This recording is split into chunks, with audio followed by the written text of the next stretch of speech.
Kondareddy. Hello, ఏ కొండారెడ్డి, సత్తే సత్తే చెప్పు. అమ్మా, ఏంట్రా మందు కొట్టావా?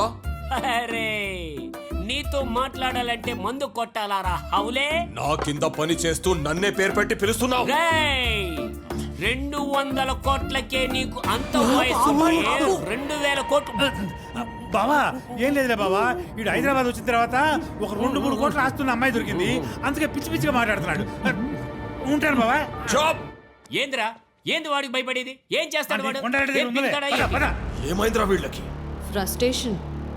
అడిగినప్పుడు పైసలు ఇవ్వకపోతే ఇట్లనే చేస్తారు మరి.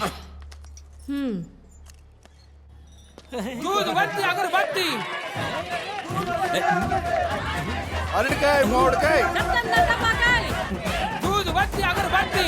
అరటికాయ మామిడికాయ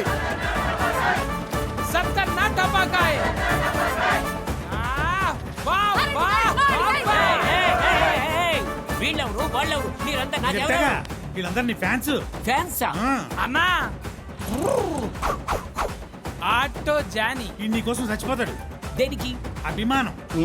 భయ్యా మటన్ మస్తాన్. ఈ నీ కోసం ఎవరినైనా చంపేస్తాడు. దేనికి? అభిమానం. ఇవి నీ కోసం గుండు కొట్టించుకుంటది. దేనికి?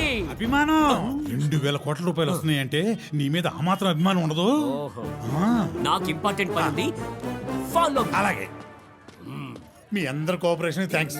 పేరు పేరున రుణం తీర్చుకుంటా మా పెళ్ళి అయ్యాక. మల్లేశో, బాగుంటున్నా కదా. వస్తున్నాను రా, వస్తున్నా. ఎర్రి నా కొండే. Very good. వాళ్ళని భలే మేనేజ్ చేస్తున్నావు గిరి. మేనేజ్ కాదు, మోసం చేస్తున్నానేమో అని బాధేస్తుంది. నేను చెప్పినవన్నీ నిజమనుకొని ఒకడు పూలు పళ్ళు పట్టుకొస్తున్నాడు, ఇంకొకడు బట్టలు బంగారం పట్టుకొస్తున్నాడు. గిరి, కడుపుతో ఉన్న ఆడపిల్లకి పుట్టింటి నుంచి సారే చీరలు రావాలి. మా మేనమామ ఇచ్చిన డబ్బులతోనే తెస్తున్నారు అంటే మా పుట్టింటి నుంచేగా వస్తున్నట్టు. బాగా చెప్పావమ్మా. ఈ టైంలో పుట్టింటి నుంచి జరగాల్సిన ముచ్చట్లు భగవంతుడు వీళ్ళ ద్వారా చేయిస్తున్నాడు.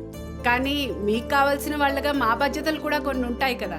ఇంక నుంచి మీ అచ్చట ముచ్చట మేము చూసుకుంటాం.